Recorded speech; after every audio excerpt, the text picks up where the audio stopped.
আর এবার যে ছবি আপনাদেরকে দেখাচ্ছি, এয়ার ইন্ডিয়ার বিমানে জরুরি অবতরণ। আন্দামান সাগরের থাই দ্বীপ, সেখানে জরুরি অবতরণ। বিমানে বোমা থাকার হুমকি, আর সেই হুমকিতে জরুরি অবতরণ করানো হয়েছে। ফুকেট থেকে দিল্লি আসছিল এই বিমানটি। এই বিমানে তখন 156 জন যাত্রী, 156 জন যাত্রী সহ ফুকেতে ফিরে যায় বিমানটি। অর্থাৎ জরুরি অবতরণ হয়, জরুরি অবতরণ হয় আন্দামান সাগরের থাই দ্বীপে।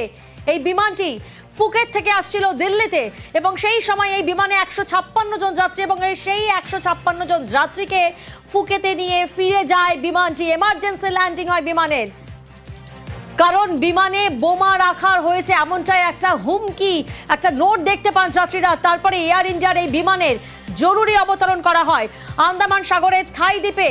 জরুরি অবতরণ হয় এই বিমানের। বিমানে বোমা থাকার হুমকি, আর হুমকিতেই জরুরি অবতরণ। ফুকেট থেকে দিল্লি আসছিল এই বিমানটি। 156 জন যাত্রী